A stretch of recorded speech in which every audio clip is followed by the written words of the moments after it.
Hey! Hey! Surprise! I have a few minutes. Surprise! Oh, right on. Meanwhile, Chad? Yeah, I don't know. That's all right. We don't need him.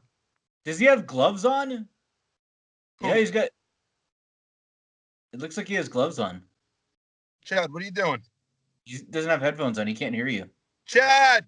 Come back to us, Chad! Chad! Chad! That should fix my next problem. Looking at the screen. You have way too many problems. Yeah. Tell me about it.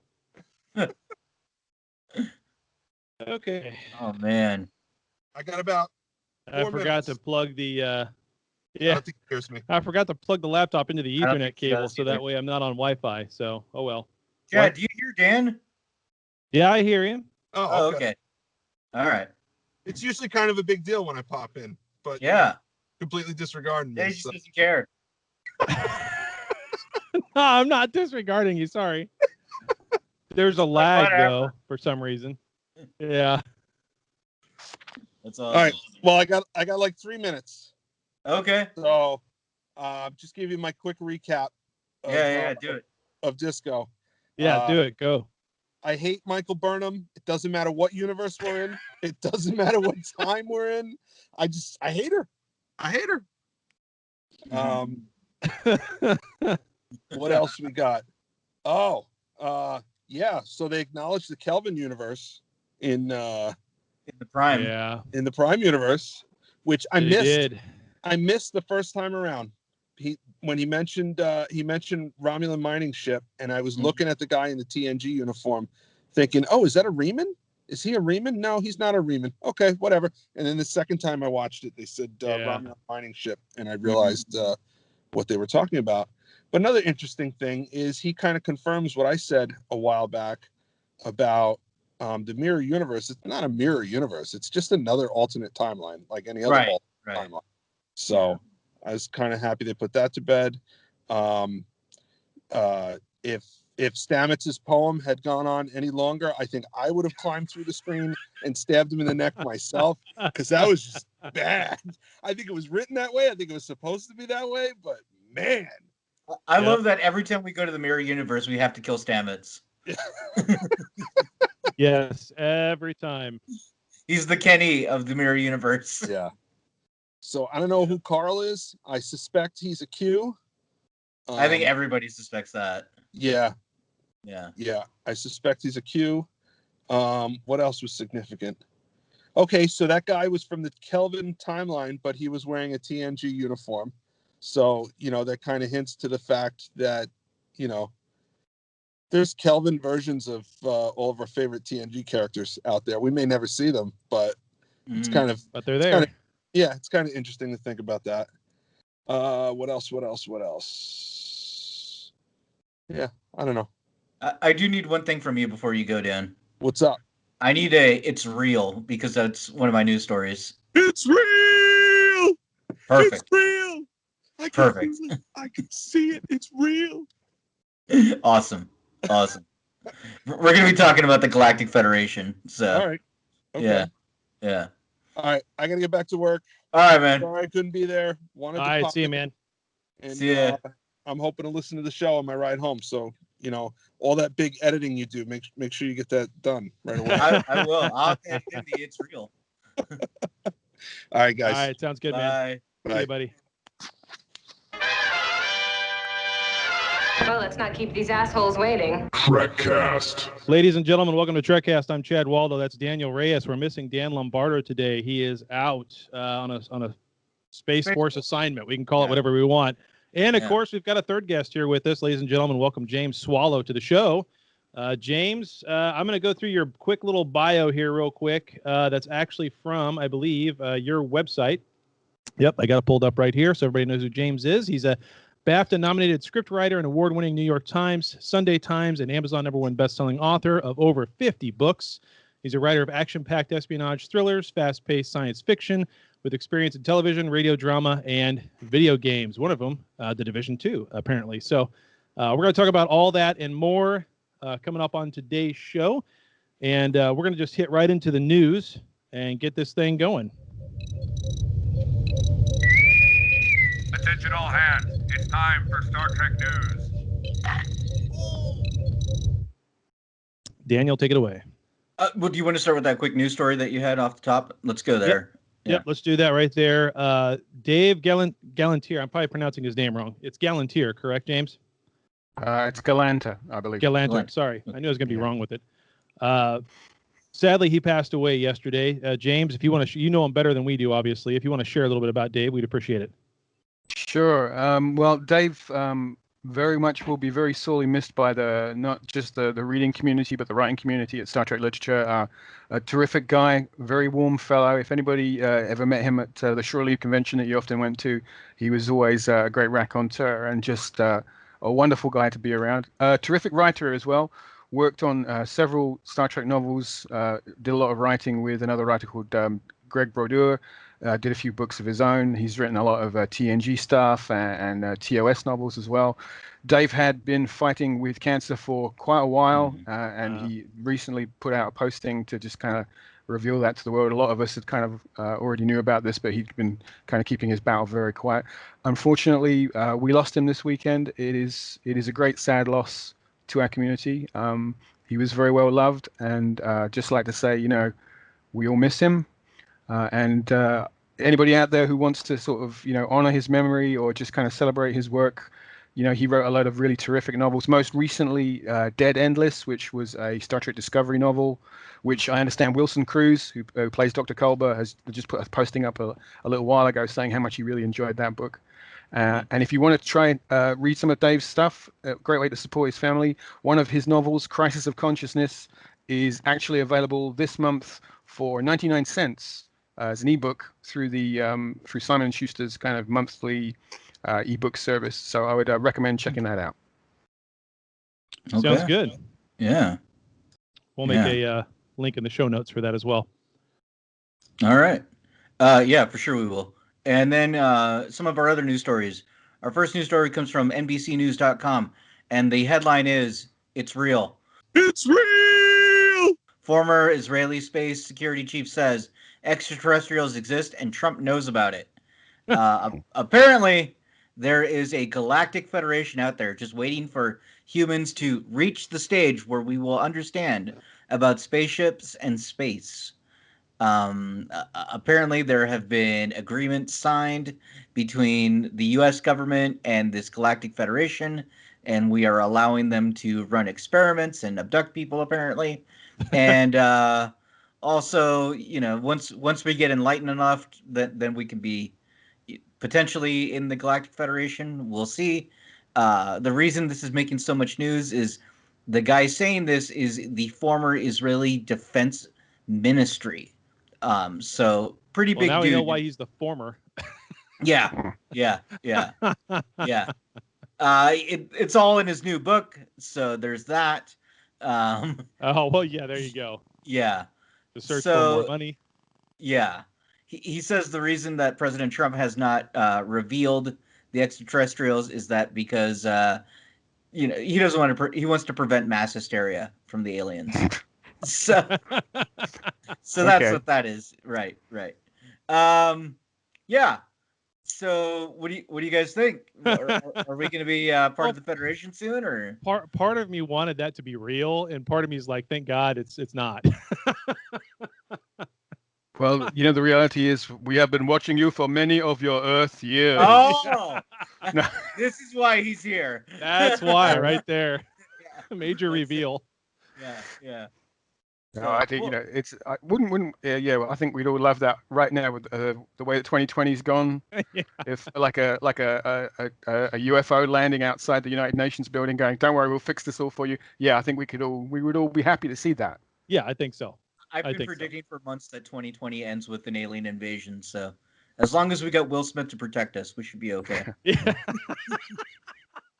It's those monoliths, man. That's what it is. It's the monoliths. Yeah. Right. I know. And if they were black and rectangular in shape, I think we'd all be freaking out.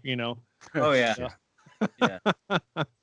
All right. Our next news story comes to us from ScienceAlert.com, and also part of It's Real. The mycelial network might be real in a way. Astronomers have found a cosmic superhighway for Yeah. fast space travel through the solar system.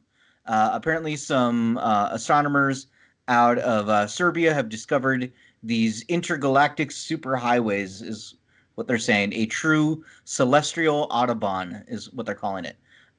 They are created out of what they call space manifolds from different planets and other Yep. large objects. And these essentially highways allow you to travel much faster because of their gravitational pull. They say Yeah. that one of the paths would allow us to get to Jupiter much faster in decades as opposed to hundreds, if not thousands of years. So that's cool.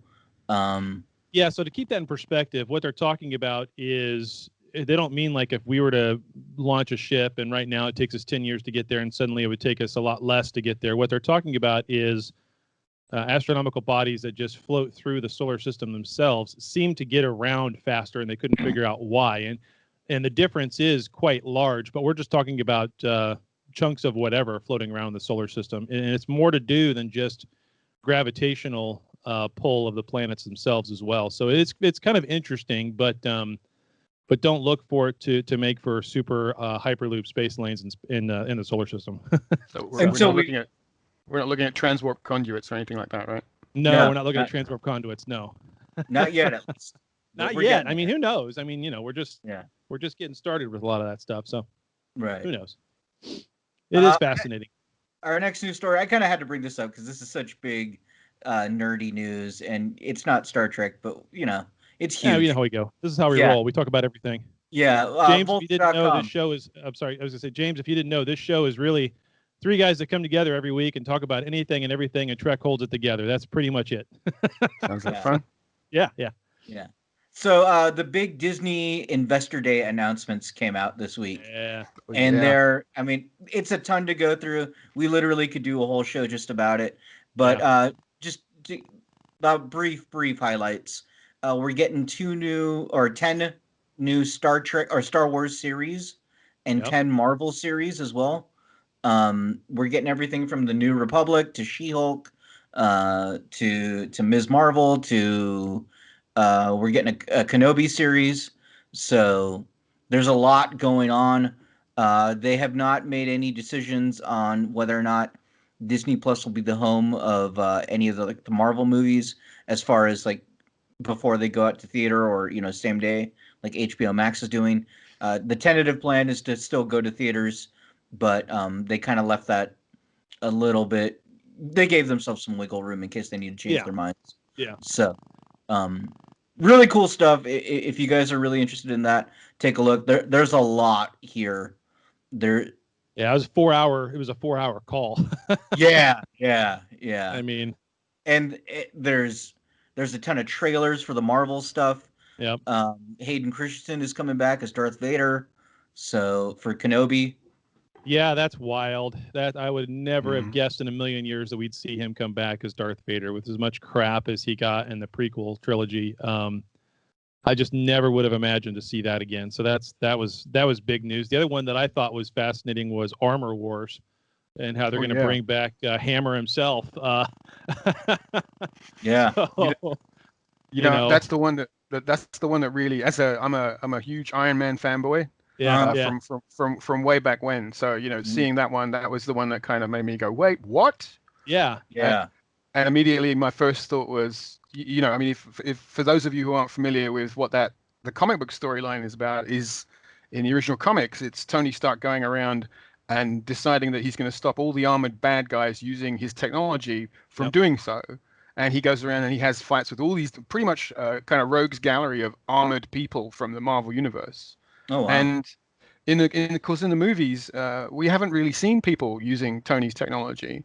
So my first thought was, are we going to see all of these supervillains, characters like Scorpion and Beetle and Vulture, who've turned up in the Spider-Man movies? Are we going to see him fighting them? Are we going to see characters we haven't seen yet, like Stingray, who's like the underwater Iron Man with a kind of like Stingray sort of fish suit kind of thing that he wears? I'd love to see all that kind of stuff. It's gonna be really cool. That would be cool. Yeah. I don't know how you do that with Iron Man again. You're gonna have to obviously recast him. Well, no, I think it's War Machine, isn't it? Yeah, Or I is it think all just going to be War Machine doing it? Okay. Yeah. yeah. So it'll just be James Rhodes, doing the same plotline, I guess. But I'm really fascinated to see how they're going to play that out. Yeah. Yeah. That's awesome. So yeah, we don't have dates for everything, but check it out. There's a lot there, guys. There's even my favorite is a Lando series is coming out, so I'm excited about that. Yeah. Yeah, and then what's his name from Rogue One is coming back. Andor. Yeah, they're Andor. already shooting So, that. Yeah.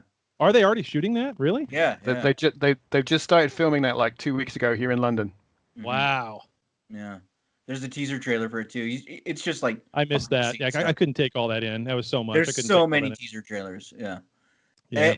And our last news story comes to us from TrekMovie.com, and the headline is: Creation announces regional conventions with Star Trek celebs for 2021, headlined by William Shatner. So we're gonna have 3 different conventions next year. Okay. Hopefully, they don't start until July. The first one is July 16th through the 18th in Vancouver, Canada.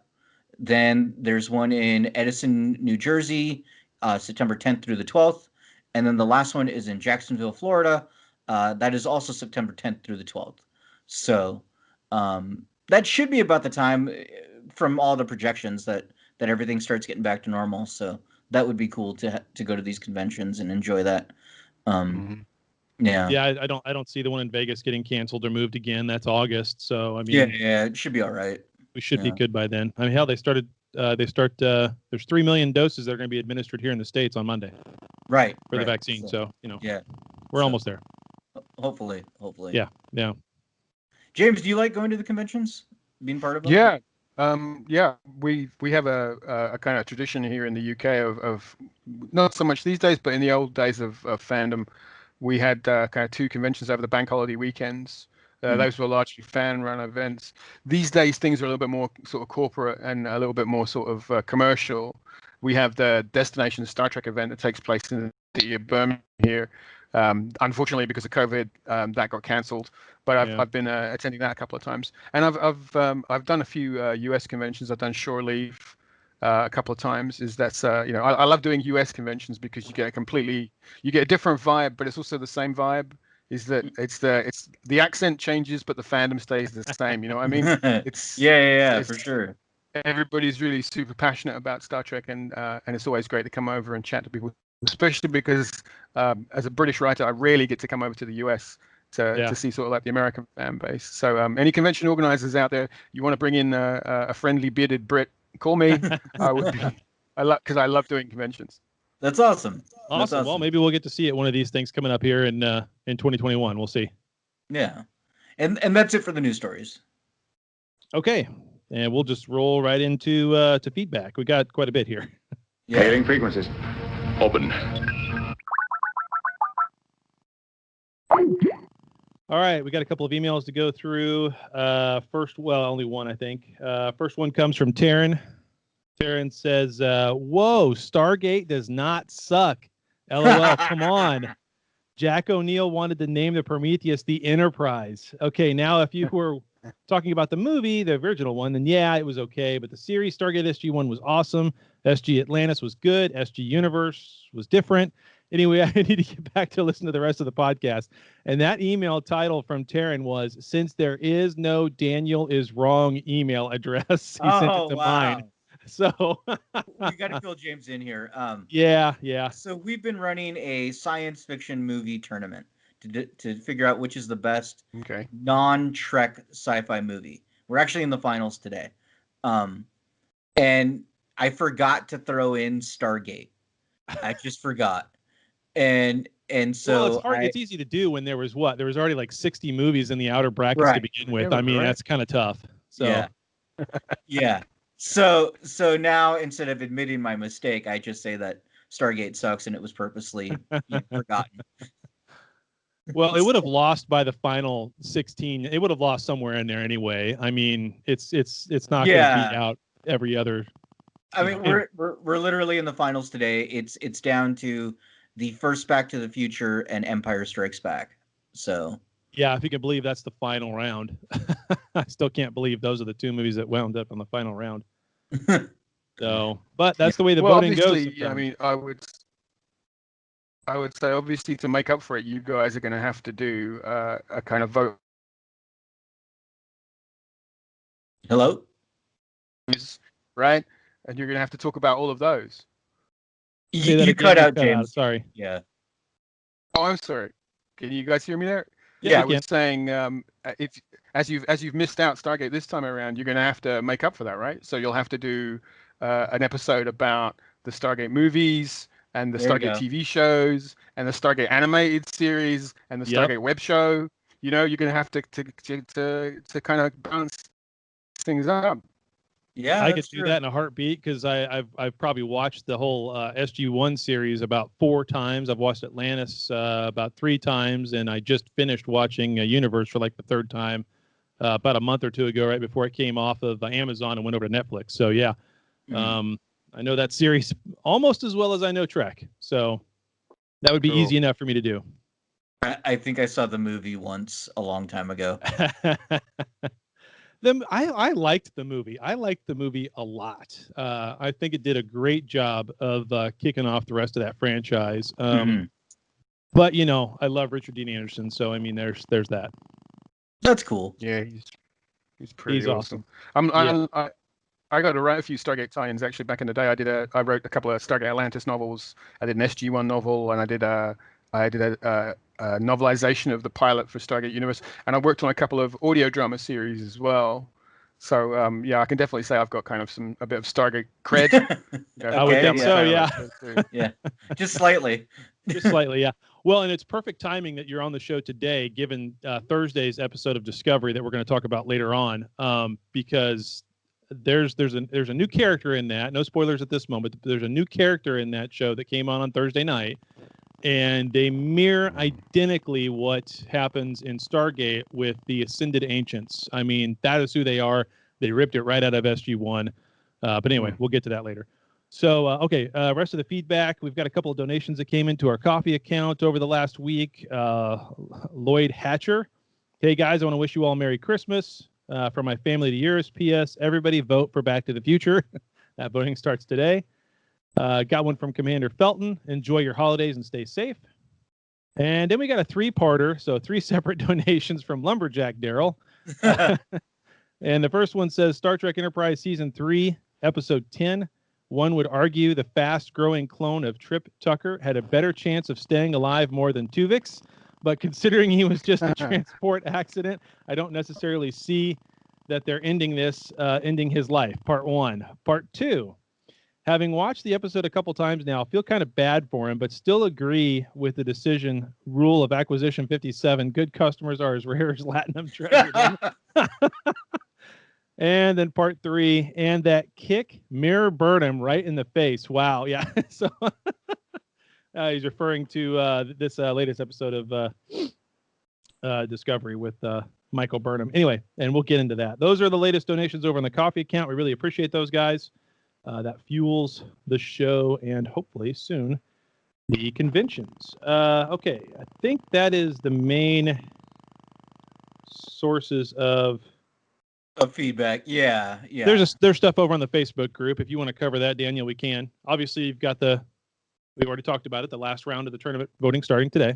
Yeah. The Tuvix Memorial Sci-Fi Movie Tournament, and yeah.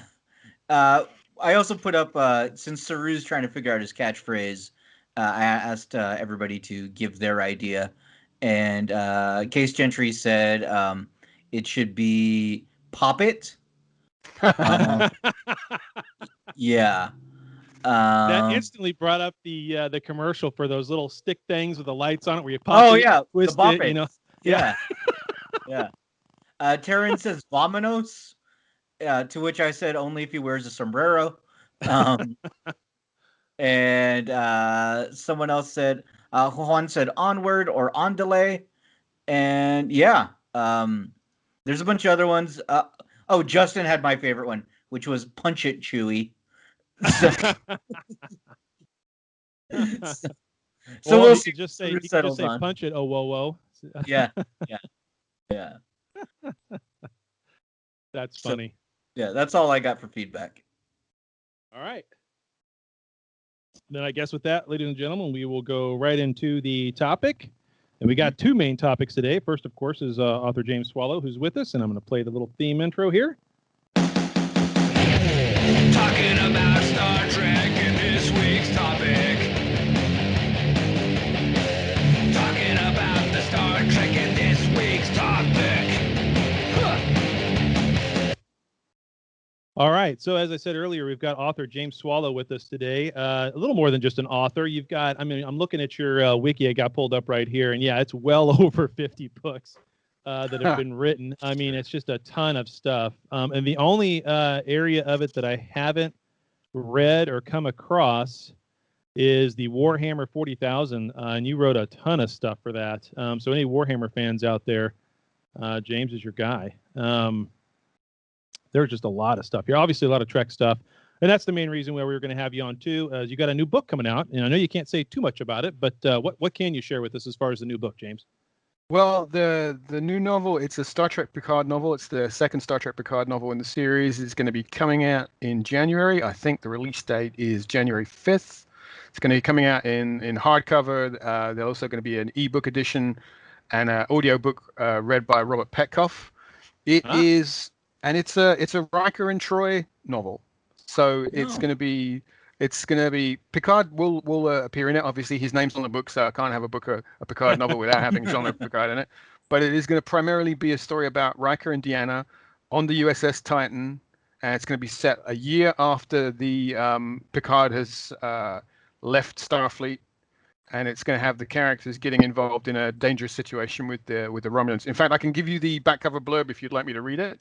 Yeah, please do. That'd be great. The Alpha Quadrant is mired in crisis. Within the United Federation of Planets, a terrorist strike on the shipyards of Mars has led to the shutdown of all relief efforts for millions of Romulans facing certain doom from an impending supernova. But when the USS Titan is drawn into a catastrophic incident on the Romulan Federation border, Captain William Riker, his family, and his crew find themselves caught between the shocking secrets of an enigmatic alien species and the deadly agenda of a ruthless Tal Shiar operative. Forced into a wary alliance with a Romulan starship commander, Riker and the Titan crew must uncover the truth to stop a devastating attack, but one wrong move plunged the entire sector into open conflict. Wow. Nice. That sounds cool. That does sound good. That sounds really good. Huh. I'll be sure to pick that up. That sounds great, because I know that's one of the things that when we were talking about Picard that we kind of wish they'd fill in a little bit more. All that stuff that happened right after the shipyard went kablooey. That's a lot. There's a lot of missing time, 20 years. In between that and Picard himself in that series. So these are all considered canon with the show, right? The Picard novels. Well, we write them with that intention. I mean, the thing about writing any kind of tie-in novel is you kind of serve at the pleasure of the TV show, right? So if they decide later on, we changed our minds, we don't want to do that, or if they, you give a character a name, let's say, or you say, oh, this guy comes from this planet, and somebody working on the show goes, actually, we want to do it a different way. Then sometimes that stuff does get kind of overwritten, but we try to make it as close to the show as we possibly can. And with these Picard novels, and also with the Discovery books that we've been writing as well, we've been working very, very closely with the shows to try and make them synchronize as closely as possible. So it's, if it's not canon, it's as near as damn it. That's awesome. Yeah. That was going to be my next question. Do you work with them? So that's great. Yeah, we have Kirsten Beyer, who is one of the authors who worked on the Star Trek Voyager novels. Kirsten is now an executive producer on the shows. She's working on Discovery, and she's working on Picard, and she's also writing episodes. So because she has she's got like a foot in both places. She's been a novelist. She understands what the needs of the writers on the books are, and she also understands how to write for a TV show. So she kind of bridges that gap and helps us kind of work together, as I say, to kind of like make sure things mesh as closely as possible. Oh, right on. I didn't realize there's that much of not congruity. I'm trying to search for the word, but that much tie-in with everything else that's going on in terms of internally with CBS. They seem to be such a walled-off organization sometimes to get a hold of. But obviously, it helps to know people. Well, that's a rare thing, I mean, as you say, you look at my resume, you can see I worked on lots of different franchises, and some franchises, they just do not have that level of connectivity, and they won't give you kind of a look inside and to see what's going on. But with the Star Trek books and with Kirsten on board, I think the decision was made is it's just foolish not to have that connection, because everybody wants everything to feel like it all comes from the same place. And when you have that disconnect, if you read a thing in a book that doesn't tie up with a thing you see on a TV show, it immediately makes you go, well, why did you do that? Why did you make that mistake? So if we can avoid that sort of thing, we will. Has it always been like that with Star Trek, or is that a recent development? Or Yeah, it's pretty recent. I mean, you've got to remember that a lot of the books we've been writing over the last kind of like 15, 20 years, there really hasn't been new Star Trek coming out. There's been movies, and then there was the Kelvin timeline stuff. I think the last things we were doing was when Enterprise was coming out, there were books being produced when Enterprise was being released, but TNG, DS9, Voyager, all those shows were over and done. So we pretty much, and of course the original series too, we had carte blanche to kind of do whatever we wanted and to carry those stories on. And then when Discovery came down the pipe, it was like, okay, well, how do we write stories in parallel with that? And a lot of the Discovery novels have been prequels or kind of side stories, because Discovery's got a very tight continuity. If you look at like the seasons of the show, there's not many places where you could slot a story in between episodes. So we have to find a way to build a narrative around them. And that's kind of what we've been doing with Picard as well. He's like the first book in the series, which was Last Best Hope, written by my colleague Una McCormack. That was a prequel story that's talking about what Picard was doing when he was working to save the Romulans. And the same with my book, the Dark Veil is the same thing. Once again, is kind of a prequel story. So it's not taking place in the continuity of the show, but it's kind of setting up elements that you've seen in the show, and you think, well, I'd like to know the story. Well, here's a book about that story. Nice. Yeah, right on. Cool. I'll look forward to it. That's going to be great to read. So I've got to ask, James, other than Star Trek, what are some of your other favorite franchises to write for? Oh, wow. That's a good question. I mean, I'm kind of like, I'm one of those kind of polyglot fans who just grabs from everything, right? I love that's how we are. Yeah. I mean, it's like, what a great time to be a geek, right? I mean, we're living in the golden age of nerddom now because there's so much cool stuff out there. I mean, in terms of things that I like, that I have written for, that I like to write for, I'm a child of the Star Wars generation. So I got to work on a Star Wars video game a few years ago, and working in the Star Wars franchise, that was a dream come true. I would absolutely love to go back and do that again.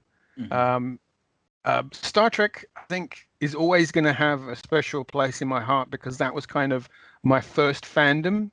It's the kind of the first show that when I was young I kind of discovered on my own, and I became a fan of it, and it's stayed with me for a long time. I've met lots of great friends through that. I met my wife through Star Trek fandom.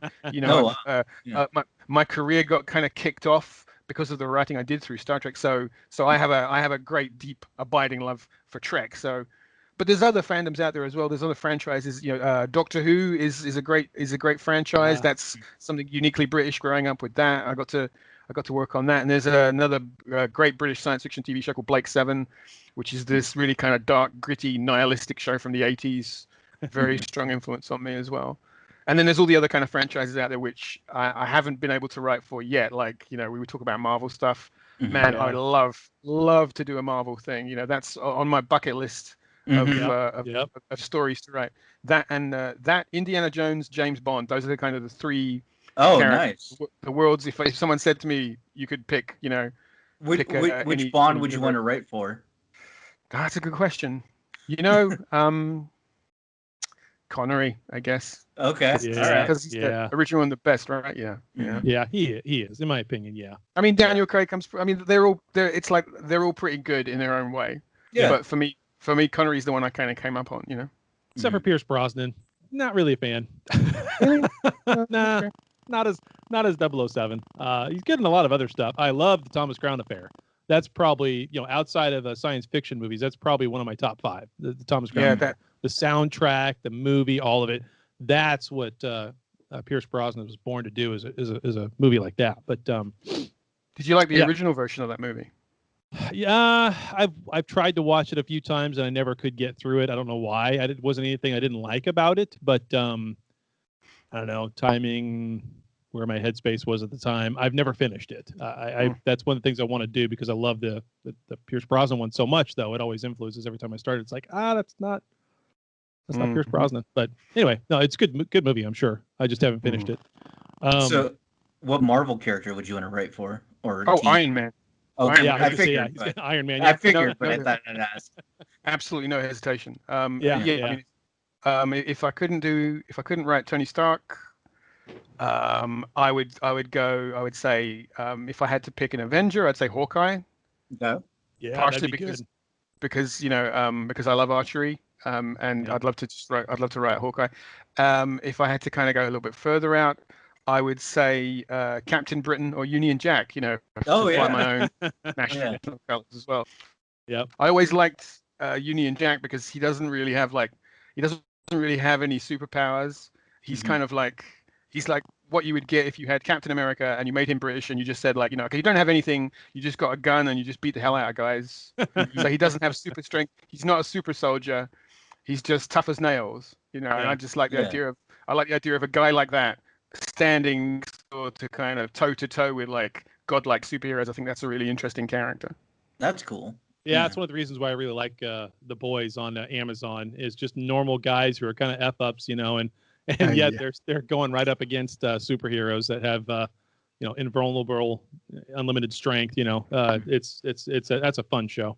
Yeah. So going back to the 007 thing, and you saying you're wanting to write for that, you've kind of already did that yourself with your MI6 series, the Mark Dane series.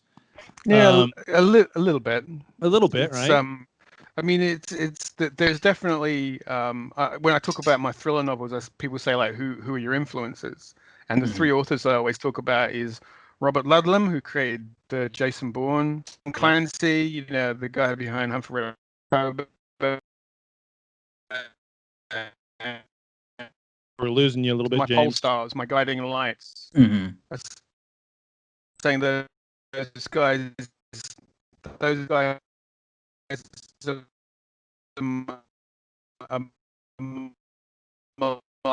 my guiding could be a I think we're losing your connection, James. It keeps cutting out. Yeah. Sorry, I'm getting you guys kind of. You're coming through loud and clear at my end. Huh. That's weird. Yeah, that is odd. Yeah. Okay. Well, very cool. So after the Picard novel, do you have anything else on the docket that you're writing, or? Yes, I do. In terms of Star Trek, I am working on another Star Trek project right now, but I can't talk about that because that has not been officially revealed. Okay. So we can just kind of hint about it. Yeah. But yeah, there is a very big Star Trek project that we're in development on right now. Oh, cool. And past that, I have a couple of other tie-in projects, which again, stuff hasn't been announced, so I can't say much more than that. Okay. Well, I Fair know enough. I know in our discussions, James, we were talking about having you back on in January once the book comes out, so we can talk about it more in depth. That's when I plan on picking it up. I'll read, and then when we come on, we'll just do a full-blown spoiler review, I guess, or something.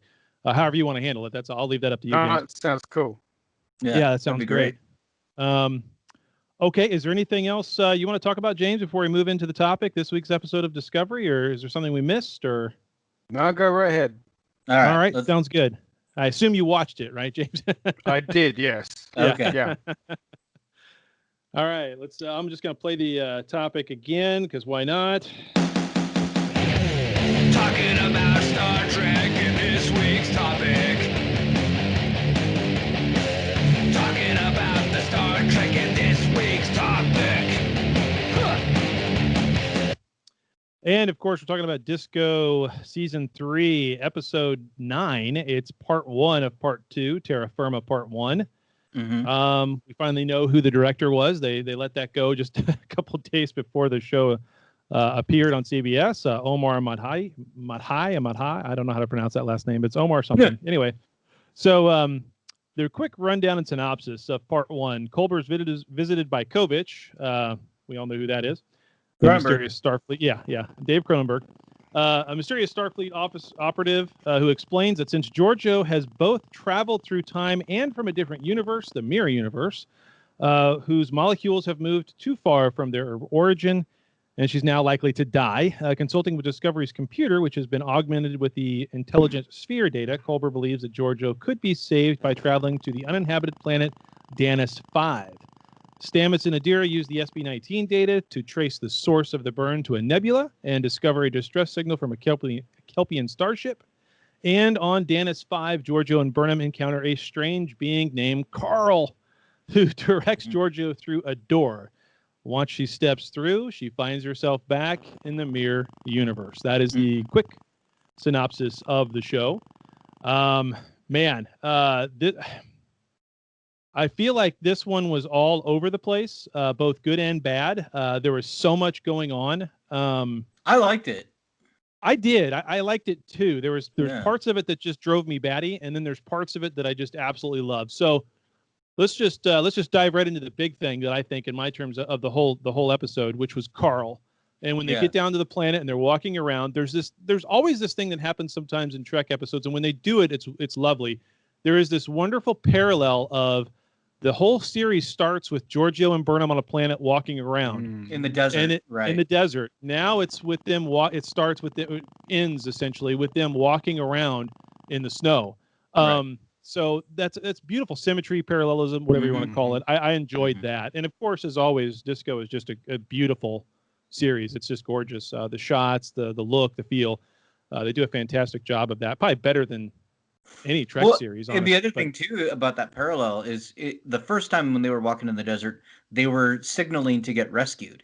This time they're trying to rescue Giorgio. There's more to that. There is. There's a lot there. I mean, they really thought about that. And so they finally come across this supposed life signal or something that comes up on her tricorder badge thing, which I love those. I think those are cool. And there we go. We have Carl sitting there. And James, this is where I want to bring up the parallel here too, right? And so if you have not been a huge fan of SG-1, Stargate SG-1, and you don't know a lot about the ancients or the ascended beings, multiple times in that series, we see scenes of Daniel Jackson ascending or being in this half-ascended plane where he's in a diner. And he's always talking to this big guy. I forget the actor's name, but I can picture his face. But he's always talking to a big guy who turns out to be evil. But anyway, he's an ascended being. And he's always kind of cryptic with what he says, but he's nice about it. And he's always showing him today's news or tomorrow's news or next year's news on a newspaper. The way that this guy, Carl, is dressed, the newspaper, the setting, the door, the enigmatic, you got to know the question before you can get the answer. One comes before the other or else it's dangerous kind of thing. Man, that is ripped right out of SG-1. I mean, someone writing on that show is an SG-1 fan. So, I'm sure. I'm sure. I mean, is that the first? I mean, that's the first thing that popped in my mind, James, when that scene came up is, that's an ascended being. That's not a Q. I don't know if it hit you that hard on your. Well, the thing that I saw that I think really struck me was that the newspaper he's holding. Yeah. Is the news. When we see the Guardian of Forever, and you see the newspaper headline, it says Edith Keeler has died. It's the same newspaper. The Star Dispatch. And immediately I thought. The Star Dispatch, right? I mean, my first kind of, if you ask me, like, who's Carl? What do I think he is I get a real Q vibe off of not Q, John Delancey Q, but the Q, right? Because we know what those guys are like. They're tricksters. They're always kind of playing games with people, and we know that they have the ability to kind of mess around with space-time and stuff like that. And they like dressing up in costumes and they like playing characters. So my first vibe was like, I said to my wife, what do you think? This guy's like a Q, or he's got to be something similar to that. I mean, we've seen lots of kind of godlike ascended beings, powerful creatures in Star Trek over the years, characters like from the original series, like the Organians or Trelane or the Metrons, right? Yeah. But the Q's always been kind of playful, even if in a kind of slightly evil sort of way. And I wonder if Carl feels like he kind of comes from the same place. Whether he is a Q or not, I guess we'll find out in part 2. But yeah, that's the kind of vibe I got from him. Yeah, definitely. It wouldn't surprise me though if he's not. I don't think he's gonna be. I think it's purposely throwing us off, and that's fine. They may even introduce a new race, which would be fine too. Yeah, I mean, there are 1,000 some odd years into the future. Why not? Right. They don't have to. That's the wonderful thing about this season. They're unshackled from canon, Daniel. That's right. Well, the one thing that was interesting is, so I watched the Ready Room with Will Wheaton, right? The Will Wheaton show, and they had talked about how this was more or less a takeoff the inner light. That this is Giorgio's the inner light. So now she's re-experiencing her life and changing things around because she knows what the original path is. Also, I'm convinced that we're going to get Lorca next episode because they keep bringing him up. Oh, how can you not? How can you not? Yeah. Even if it's just for a quick second. But so does that mean that everything that's happening to her is not actually happening, and at the end of Terra Firma Part 2, she's going to walk back through the door and be standing there with Michael, or is it going to be one of those? From Michael's perspective, she just walked right through and nothing happened. Yeah, that's what I'm thinking. Is that she, like she'll have walked through and 2 seconds went by, and maybe she'll be playing a flute. I don't know. But, I guess the question you got to ask is like kind of what is the purpose of her going into the past, right? Going across. Let's assume it's real for a second, right? That she has gone back in time and back across to the to the mirror universe. If she is really reliving those events, it's about her learning something, right? And we're already seeing that she's the experiences she's had has changed her as a person because of the saving Saru and not killing evil mirror Michael right straight away. You can see immediately she's not the same woman she used to be. So is part 2 gonna, the end of part 2, is that going to be her coming to the end of this and saying, well, I've learned something today and I've grown and changed as a person? But does that mean she will stay back in the mirror universe and we'll have a different version of the mirror universe timeline? I can't see that happening. I think she's either going to come back to the present day or she's going to go somewhere else. I'm pretty sure she'll come back to the present day. I think they love having her on Discovery too much to just. Michelle Yeoh is wonderful. Yeah. Yeah. I mean, plus, she's just plus awesome. if she's going to be on the Section 31 show, they need her back.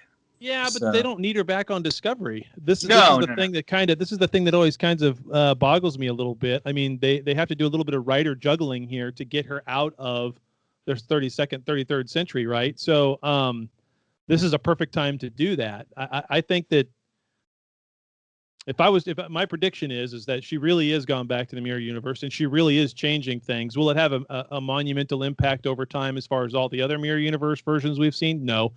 But she is changing things for herself because, as you said, she's a different person now.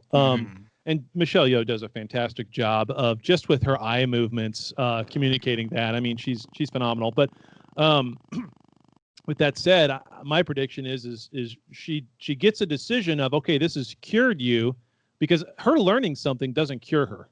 No, right. That's not how that works. But at least I wouldn't think so. But but I do think that once she has gotten to that point and she can decide what to do next, you can either stay here or you can go back, but you can't go forward. And I think that's when she'll say, well, then I just want to go back and not go forward. And that's when she goes back and she's with Ash Tyler, and that's where Section 31 goes from there. Yeah, but they have repeatedly mentioned that you cannot break the temporal accords. They keep bringing that up. They do, and they hit that hard. And David Cronenberg says that like multiple times. Every scene he's in, almost, he says that. Yeah. So, but then again, it's not Starfleet who's breaking the accords. It's this Q character who's doing it that they clearly didn't know about, right? Even Cronenberg, or what's his name on the show, Kovich doesn't know about this, because he stands right there in front of Culber and says, well, there is no answer. You're not going to find an answer. And then boom, the computer finds one and it goes, well, that's interesting. Show me that. What is that? He has no idea what this planet is or what's there or why, or why the computer thinks it's going to be helpful. So I'm really surprised that the Federation doesn't take more advantage of the sphere data, like that they don't just incorporate it somehow and try to better position themselves, especially since that they're so diminished right now. Yeah, they're probably smart not to, though, because they don't really know what it is or fully trust it. Kind of like they don't really fully trust the crew of Discovery at this point. I still think Admiral Vance is going along with the long Trek history and the long Starfleet history we have of terrible admirals in the fleet. He's going to be evil. Well, I don't think he's going to be evil. Boy, if they do that, I'll be pissed. But I don't think he's going to be evil. But I think the problem is he's not putting someone from his staff on Discovery. I think that's a major. Not assigning Saru a first officer is a major. That's a hiccup. I mean, I like Tilly. Don't get me wrong, Tilly. I I like her even better. But I like Tilly a lot. But I just that jump from ensign to first officer, temporary or not, just seems kind of out of left field still. So I've thought about that. Like, why not throw somebody in that Admiral Vance trusts and put him on Discovery? You could have done a scene somewhere where he says something to the effect of like, if we do too much to Discovery, there's a chance that they can take off and we won't have their technology and their spore drive. So then it's like we have to appease them a little bit to maintain that because they're so beaten down right now. That would justify that a little bit, but I've got to say though, I mean, I got jumping right in there. I've got to say, I feel like I forget the name of the character. You remember there was that character who came on board the ship when they first arrived, and is quite snarky and rude to everybody. The security officer. Yep. I would have said have her be a permanent member of the crew. Mm-hmm. Yeah, and because I think you make a really good point there. Is that having somebody, we only have one character from the future on Discovery's crew right now, which is Adira. Mm-hmm. And Adira's doing their own sort of thing in the engineering room with Stamets, right? But I think that it would have made sense to have a bridge crew character who is from the future. So as Discovery's batting around doing whatever it is, if they come across something, they go, well, what's this? And the future character goes, oh, this is this thing. You might not be aware of it because you haven't heard about it in your timeline. Yeah, at the very least that. But yeah, I think that would have been an interesting idea to have a future character assigned to the ship, just as like on keeping watch on them, but also as somebody who could just be an explainer who would go, well, this is this thing now. This is what the Emerald Chain is. This is what this character is. Yeah, it would have been helpful for that, for sure, for that exposition. But yeah, overall, I still think that this is the best season of Discovery. There's been, hands down. Yeah. Hands down. Yeah. We've only got a few more episodes left, so yeah. We'll see what happens. That's too bad too, because it's by far the best season. And I understand why they couldn't necessarily start this as their season one, but my Siri is trying to talk to me. Anyway, I understand why they couldn't start this season as season one, because all this other stuff. One of the great things about this season so far, honestly, for me, because I did not like season one and season two. We really had a hard time. We were always kind of bashing it a little bit. I liked season one. I thought it was but the thing about season one I loved was the mystery of it. Right, we had no clue what the hell was going on. Lorca seemed like a horrible captain. Like, what the hell? It was very tightly written. So that was very cool. tightly written. Yeah. So I mean, there is that. Pike I will say, awesome in season two. Pike was awesome in season two. There are highlights. There are good parts of those. But one of the great things that season 3 is doing is it's actually making season 1 and 2 feel better because they have more impact because of all this backstory we have. That relationship with Giorgio and Burnham, the relationship with Saru and Tilly, the relationship with Tilly and Burnham. All those things have been built up to this point, and they have more weight. That backstory is more significant, obviously. As time goes on with any series, when you do it, that's kind of what happens. But I don't know. It's making those 2 seasons feel better to me. And it's the Trek tradition of the first couple seasons need to be worked out a little bit.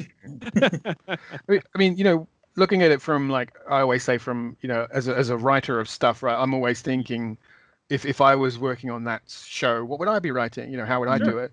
And I think there's a thing that you see, and this is true, I think, of any kind of TV show, is the first season or so is you have the writers have an idea about who their characters are, but then the actors come in and they put a different energy on it. And so you have the actor finding the character and the writer finding the actor, and they get to that point. And if they do, and if everything goes well, that happens early on. Sometimes it doesn't. Sometimes it takes a couple of seasons for the kind of the energy to kind of connect. And it's like, oh, now we know what the show is about.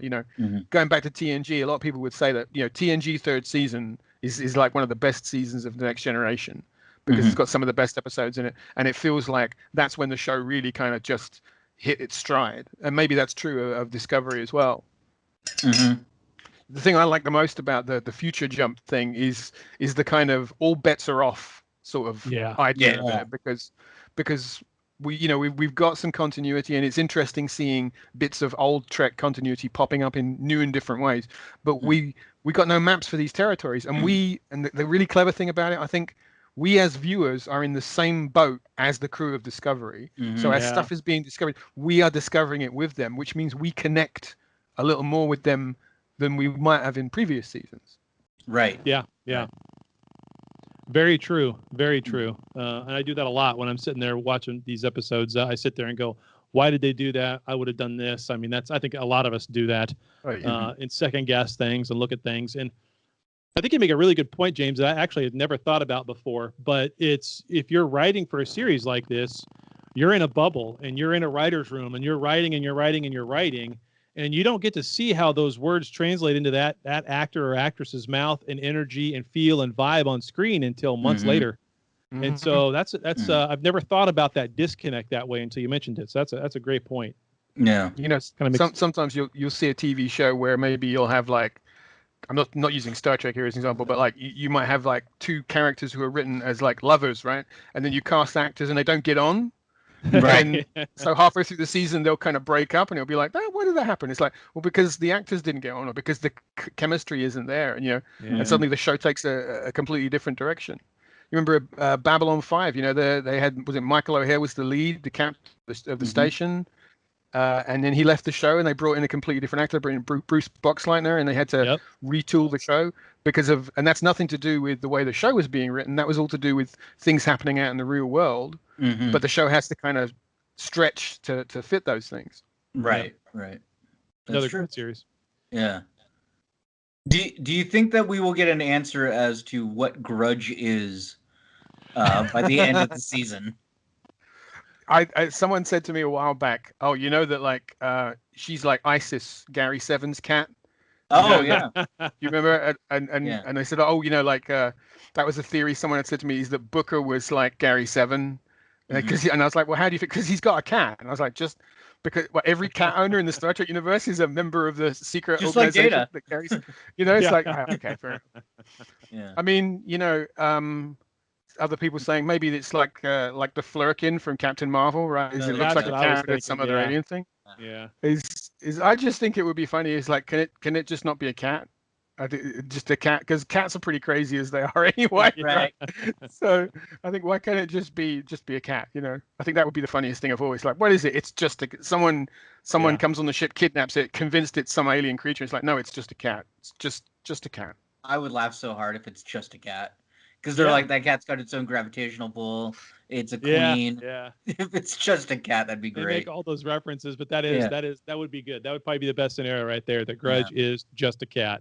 See, my parents had the Grudge is a Maine Coon cat, right? And those are big cats.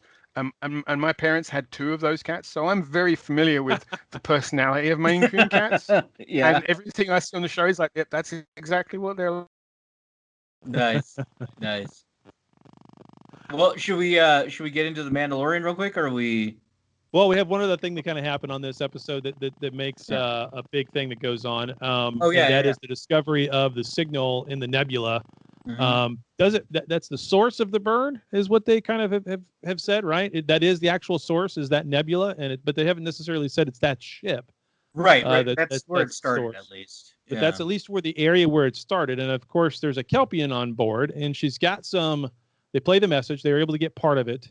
And she's got some sort of red markings on her forehead, which I think allude to more than just radiation burns. I don't think that's what's going on. I don't think that's what's going on at all. Saru acts very calm, as always, but very secretive about it, to where, Tilly's like, well, we should inform the Admiral. He's like, nah, they're busy. Don't inform him yet. What? He knows what's up with those red marks. He knows something that everybody else there does not.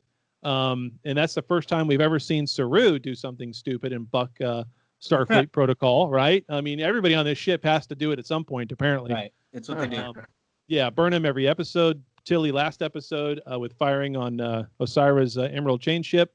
And this week now with for some reason, Saru wanting to hold that information close to his chest. And I'm sure we'll figure out what that is in the next, in the part 2, Terra Firma, next week. But man, I don't know.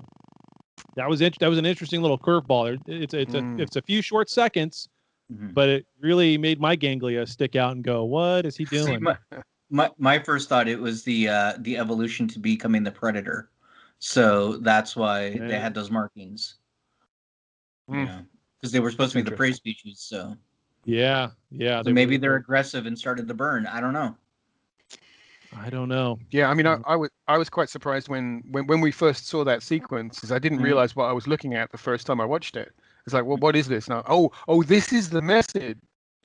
Yeah. This is the decoded message, and it's like, and it kind of wrong-footed me a little bit because it was Kelpians. I'm like, why are they getting a message from a Kelpian ship? Oh no, that's what that ship is.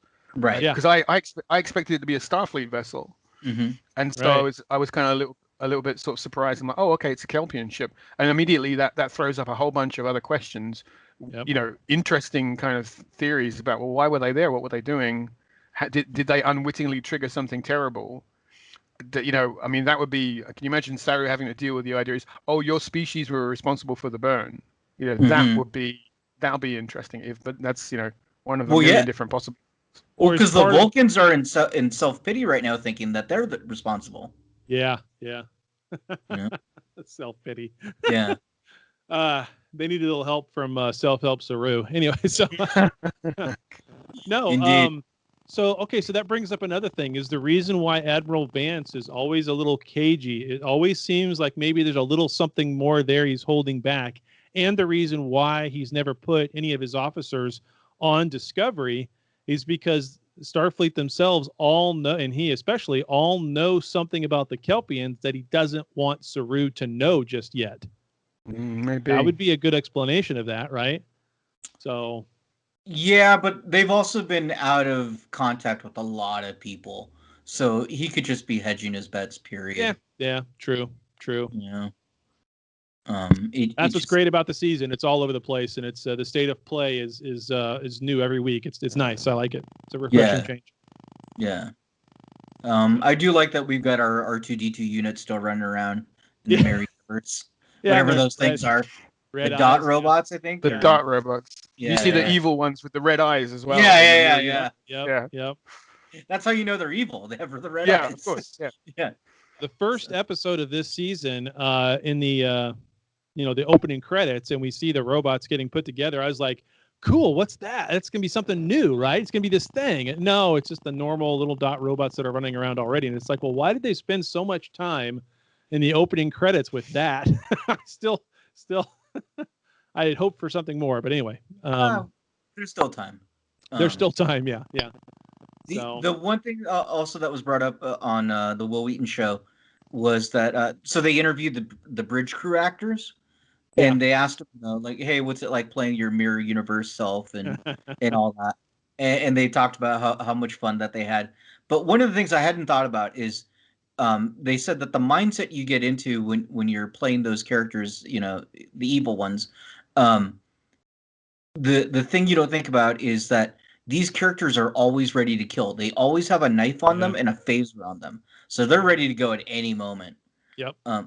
The other thing they brought up was that fight scene between for the promotion between the guy and the girl. Yeah. So like 2 years ago at a convention, those two actors specifically said that they would love to do a fight scene, and so that's why that happened. Is that it had been in the back of a producer's mind for a while now. Yeah. So I tell you what, I still don't know if that's the right pronunciation of her name, Owo or whatever. they said it on the show. I forgot. Yeah, she looks badass in her mirror uniform with her hair pinned back more and all that. I mean, she just looks like scar on her face. I mean, man, she looks tough. She looks that's. I love all those mirror universe uniforms and everything else. And I did love the bar or the 10 forward, but whatever. It looks like a bar fight scene. When Giorgio walks in there, we see Hannah Cheeseman is back without her Aryan makeup on. She's in there arm wrestling with somebody else. We see Lorca's first officer is back, and she's in that room as well. Yep. I mean, all the people are back from the original series, or the first season anyway, except for Lorca, who's apparently, I mean, come on, how is he not going to show up in part 2? But I thought that was a great little throwback with everybody that's in there and all those uniforms. And of course, my favorite, Killy Tilly. So everybody loves Killy. Everybody loves Killy.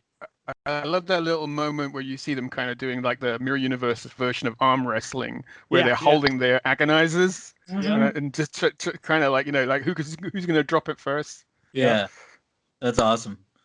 Yeah. It is pretty wild. The Terrans are just pure evil. I love it. I've got to say, I really loved watching Sonequa Martin Green in this episode because she just absolutely went for it, like fangs out 100%, chewing great big holes in the scenery, and you could see she was just absolutely loving it, just being like, just like oozing evil. That bit at the end when she says, "I've betrayed you," and the way she says it, like it's almost kind of sexual. The way she's just, she loves the fact that she's just being so evil and just twisting the knife so much. And I just like, I wanted to kind of like give her a standing ovation for that. I love that performance. I get the feeling they all love playing these guys. Like, yeah. The mirror well, universe. Stamets has got to love being killed multiple times when he comes over right? I mean, seriously, like that's every actor's dream is to die on screen. You're a character, you're a big character, people love you, whatever, and then you die on screen. I mean, that's every time they go to the mirror universe, they got to kill him. Well, that's kind of what they have to do that from now on. Period. Kind of like every episode where we have somebody in pain on DS9, it's got to be Miles O'Brien. So, right. The suffering of Miles O'Brien. The suffering of Miles O'Brien. So right. No, that's awesome. He got that great statue in Lower Decks, though, so that makes sense. That's true. I know, the greatest officer in Starfleet history of all time. Yeah. They need to do something with that where they come across some sort of statue somewhere, or some sort of plaque or whatever in Starfleet headquarters, and Burnham goes across it or whatever, and she looks and goes, "Who's that?" And Vance is like, "The greatest officer in Starfleet history." And that's all that's it. They just keep walking. That's it. They've got to make a reference in there. I know they won't, but they should. That's such a Lower Decks thing, man. I know it's a Lower Decks thing, but they should. I mean, anyway. Okay, so we have yet another topic because James, with the way things are, man, we have to talk about The Mandalorian. Oh, cool. So we're going to talk about that now. I do actually, don't I? I have a rocking theme, but we don't have to play that. It's the Mando rock theme. Yeah. So let's get into it. Is there anything else we want to cover with Disco's episode? Anything else we missed? Seems like we got it. Great episode. So Mandalorian, we got one more episode left, and then it's over. But man, this is a great penultimate episode. Yeah. Bill Burr was back. I was gonna say we get Bill Burr back, and he kind of redeems his character a little bit. That's that scene where the Mando's got to take his helmet off, and he just looks so like a duck out of water. I mean. You can say what you want about whatever's happening behind the scenes with Pedro Pascal and his attitude or whether he's still going to be on the show or not. I think that's all made up shit. But with that said, man, him taking his helmet off, he did a fantastic job of looking like totally a duck out of water, and not sure what to do. And of course, Bill Burr's character making up for it. Yeah, he can't hear. I thought that was a great little aside. Cara Dune is awesome as always. So the whole setup of that was obviously that another mission. Boba Fett, they're on what is it, Slaver 2? I always forget the name of that ship. Slave 1. Slave 1. I always want to call it 2. Why do I keep doing that? I don't know. Anyway, so they're on Slave 1, which this is cool. This is like one of my favorite little things with this episode was we get to see what it looks like inside the ship when it's rotating. You get all these things moving around. Finally, that answer. I know. It was like, that was so cool. I'm positive we've never seen any depiction of that yet. So, then of course, Boba Fett, when he's got it just sitting somewhere, he's literally laying on his back. So, it's pretty cool. Pretty cool look. And of course, he still doesn't have pants. So Dan is upset about that. Even though he's not here with us today, I'm sure that's the first thing he would say. Boba Fett is still running around without pants. When he shined up that armor, he was ready to go. Yeah, what do you think about that? Why all of a sudden is he? I mean, he hasn't had it for decades at this point, so I guess that'd be why. But never seen him clean his armor before. I guarantee it's because he hasn't had it forever. He's missed it, and he wants to take care of it. It's his new toy. He hasn't knocked that dent out though. Still got that dent in the forehead, right? Yeah. It's still got the dent. Well, how could you take that out? I mean, that'd be a massive blunder in the prop development room if they took the dent out. Apparently, he reloaded the missile too. So, I'd love to know where. Like, does he have like a crate of those missiles to put on the backpack and they just appear. They just show up. Yeah, I guess. Yes, yeah. But it was really cool. Like there was a lot of it was almost like a stagecoach fight when the Mandalorian Yeah. was on top of that transport fighting the pirates. Which It is honestly, a space western through and through, isn't it? I mean, it Mhm. is a space Uh-huh. western through and through. Except when it's being a space samurai movie, but still, Right, that's right, still pretty much the right. same thing, right? Yeah, pretty much. Yeah.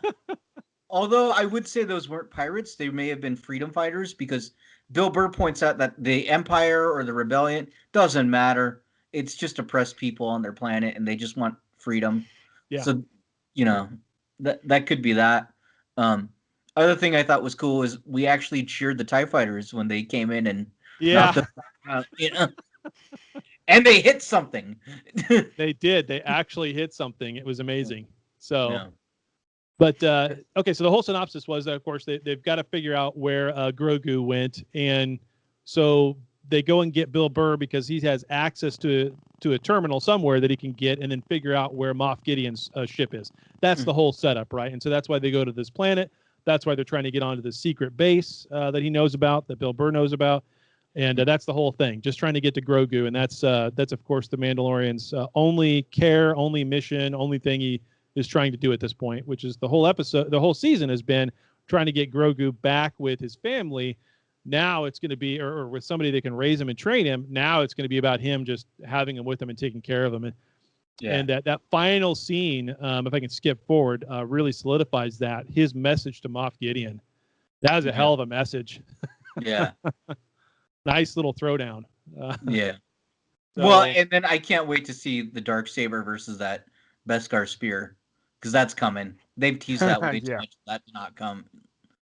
yeah, that was kind of interesting. I don't think I've ever seen anything up until now that a Jedi, light sword couldn't penetrate Beskar steel. I mean, I'm not into all the Star Trek or Star Wars lore like I am with Trek. So I mean, maybe everybody's known that up before this season, but I didn't. But yeah, that's the idea of Beskar being the one metal that is kind of lightsaber proof. That dates back, I think, way back to something in the original kind of Star Wars expanded universe novels. And it makes sense that's why it's so valuable then. So well, and that would be, I guess, why the Mandalorians themselves have always looked at the Jedi as enemies, and vice versa, probably. Yeah. So, do you think that that they will rescue Grogu next episode, or do you think it's a cliffhanger and they get close, but they're not just quite there? It's the last episode of the season, right? Right. Ooh. I'm thinking cliffhanger. It's what I would do. Just mess with the audience. They're either gonna kind of blow everything up at the end of this episode and deal with Moff Gideon, and that's the end of it, and go on to something else in season 3, or they're gonna find a way to carry on the show. I guess. But the thing is Gideon's a really interesting character, and I wouldn't want to see them just kind of blow up his ship and go, okay, that's done. I would job hate to done, see off him we go. gone. Yeah. I think Plus, I love that actor, man. That guy's great.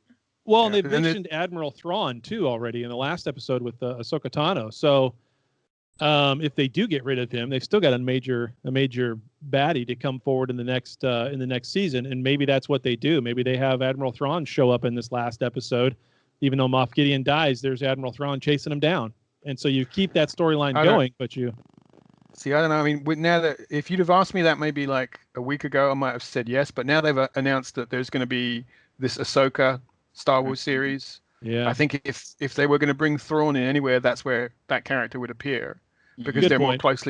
more closely connected there. Well, that's who she's after. She says that in Right, that episode yeah. that she's in. Yeah, that's who she's after. That's how that gets brought up. So that's a good point.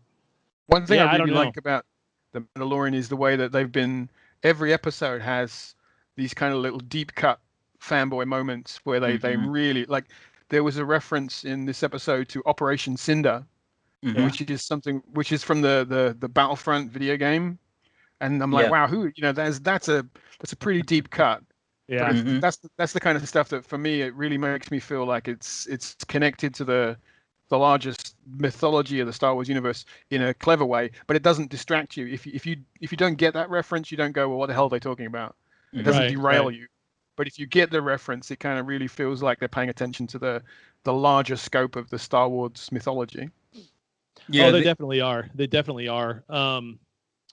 even to the point to where, for some really odd, strange reason, if you go back and you watch that episode and you watch the little painted stills they do at the end, which I absolutely love. I mean, I have to watch those every time all the way through. Oh, the concept art? Yeah. Yeah, they're beautiful. They're just gorgeous. Well, guess who shows up in that concept art? Poe Dameron. Really? Oscar Isaac as Poe Dameron is in 2 of those stills. Is it just some dude who kind of looks like Poe Dameron, maybe? They made it. Well, if that's the case, then boy, someone had a photo of Oscar Isaac up there with I have that not seen character this anywhere. And if it was really supposed to be him, that would be all over the internet. That's what I read, and then I went back and watched it. I read it on somewhere. I forget where I read that, and then I went back and watched it, and sure as shit, I missed it the first time through. I didn't even notice. I'll have to check that. Yeah, I'll have to watch it again, I guess. But yeah, I could see maybe like him turning up in the season right at the very end, kind of like, "Hey, Mando, do you need or something like that?" Just to make everybody go, "Whoa!" You know? Yeah. But wouldn't his character be like a kid at that point? Because this is like just a few years after Return of the Jedi. That's true. Yeah. He would be younger. Maybe it's his. Maybe you know what? Maybe it's his father or something. I don't know. Yeah. Yeah. Poe Dameron Sr. He's got like. It's Oscar Isaac turns up, but he's got like a beard and longer hair or something. You know. Yeah. That's not the same guy. Yeah. Could be. I don't know. Yeah, they could do a lot of things. I mean, or maybe they just did that to just mess with people. You know, I wouldn't put it past the artist just to put that in there, just to kind of this will drive people crazy. Let's put Poe Dameron in there. Oh, that would be funny. Yeah. That would be funny. That would be absolutely funny. Yeah. Right on. Who knows? So, yeah, I mean, The Mandalorian has been excellent. I think that it helps them that they only have like 8 episodes a season, so there's really no filler. So that's good. And like the episodes vary in length. Like there was one this season that was like not even 30 minutes, and some that are almost an hour. So it really just depends. The majority of them were 35 some odd minutes, you know, and it's like that's the only complaint that I have with this series. It's too short. It's good though. What they seem to do though is they give the stories the room that they need. So if it you know, it doesn't have to be more than 30 minutes, then just they cut to the chase, right? There's no fat on these episodes.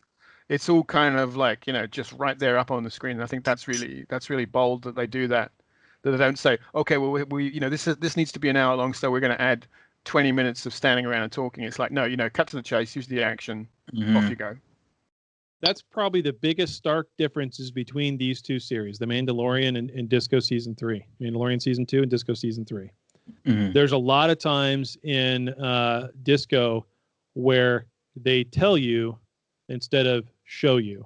And in The Mandalorian, there is no telling you. It's just about showing you. We know who these characters are because we see what they're doing, and that's it. The little bit of backstory we get about them comes from the things that they're doing. Whereas on Disco, there's a lot of explaining. There's a lot of telling instead of showing kind of things going on. That's I think that's the biggest difference between the two in their style. But you know, well, a lot of that kind of comes from the sort of the economy of way the shows are made. Is like if you look at how The Mandalorian is shot, it's almost like this kind of guerrilla filmmaking with these virtual sets, and you know, it's kind of like you get a sense that they kind of hit the ground running. You know, storm the beach, attack the base, take what they want. That's the kind of style of filmmaking they've got. It's very sort of, you know, that kind of action-packed sort of filmmaking. Whereas with a show like any Star Trek show, you know, you've got a lot of money's been spent on building standing sets and props and costumes and all that kind of thing, and the style of making it is very different, you know, because Star Trek is always of a certain length. And that's how it's made. So you will get a 45-minute episode. You won't get variable length episodes. But because Mandalorian is being made in a very different way, it's got a completely different rule book. Right. Yeah, right. It does for sure. Right. And I would say Star Wars is more aimed at like selling toys and merchandising, whereas Star Trek has that, but that's not the primary focus. You know. Yeah, except they screwed up on the Razor Crest because, you know, they're marketing that as a toy and then they blew it up. Oh, no, because now they get to sell 2 ships. Yeah, his next one. That was smart.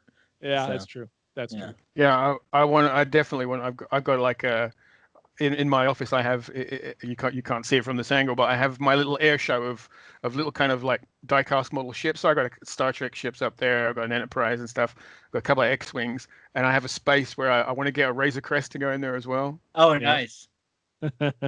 Okay. So I got to ask you this, James. Of all the series, of all the different franchises, what's your favorite spaceship? Oh, what you mean, like what, like just to have anything? Wow. Yeah, out of any. Yeah, out of that's- Babylon, out of The Oh, Expanse, man. out Oh, of I Alien, think I just blew his mind. Just asking Yeah. that. out of Trek, That's out of like- Wards. Oh, that's so hard. That is so hard to just narrow it down. I Yeah. know. If you said to me, like, if you say Star Trek, I'd go, oh, motion picture Enterprise is like that's my favorite Starship. Yeah. If I had to pick like a kind of fighter sized ship, original series Battlestar Galactica Viper. Okay. So I always thought Ooh, that was yeah. a cool looking ship. yeah. But like kind of like a mid-size, like a Millennium Falcon Serenity sized ship. Jeez, that's a tough one. Looking at my ships up on thinking, what would I pick? What would I pick? Well, I think I'll say of this. all- I'm a huge I don't know. Battlestar I even named my dog Baltar. So. Yeah, yeah. You see a bad dog? Well, I like the irony of man's best friend named after the betrayer of the human race. Yeah, So- yeah. I think my favorite ship of all time, of all franchises, and I have to exclude Star Trek from it because inside of Trek, it's definitely the Defiant. Yeah. But outside of Trek, if I hold that one aside, it has to be the, and I forget the name of that ship from the last Starfighter, which they're doing a reboot the of. Gunstar, right? The Gunstar. That Yeah. is the Gunstar. That is my favorite. I don't know why, other than I've probably watched that movie 20 times. But I don't know, the Death Blossom when they go into that spin, and that's I love that. I love that ship. So I think actually now I'm thinking about like mid-sized ship. I think probably I would pick from an anime series called Space Pirate Captain Harlock. There was a ship called the Arcadia, which is the kind of like not quite as big as a Starship, but a little bit smaller, but it has like really cool guns and stuff and a pirate skull on the front. So I would probably pick the Arcadia as like my mid-sized Okay. favorite Starship. Right on. Because it's just elegant and it's got this kind of pirate galleon bit on the back and everything, Mhm. pretty nifty looking. yeah. Right on. See, for me, like my favorite, I just like the design of it. It's the snow speeder. Oh, yeah. I think those are cool. They look like doorstops, but I like them. Yeah, they do look like doorstops. Yeah.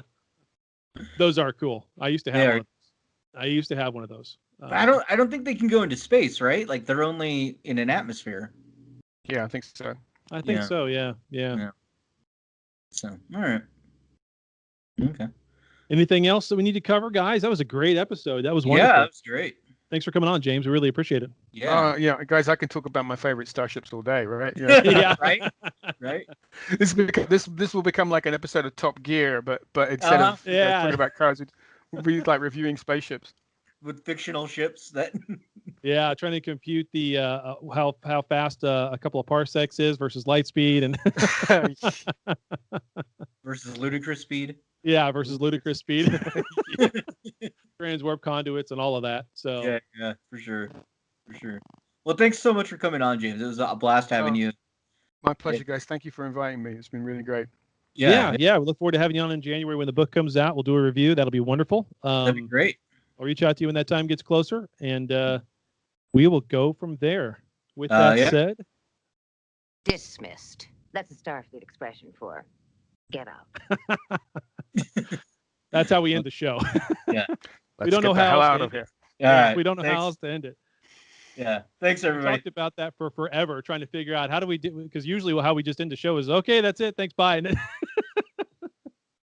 I always think of that we have Star Trek airs on a channel here in the UK like once every 6 o'clock every day. There's an episode of Classic Trek. Mhm. Yesterday it was City on the Edge of Forever, Oh, cool. and of course that ends with like Kirk, let's get the hell out of here, and just does that like flicks the communicator and off he goes. I always think of that as a great end line. Well, there you have it, another episode in the can. Check us out at Trekcast.com. Also, if you would, please subscribe to us via iTunes. Leave those reviews, subscribe to us, we'll get some numbers, get up the list, get more listeners, do more shows, have more fun. But for now, we're all done. So live long and prosper, and we'll see you next week.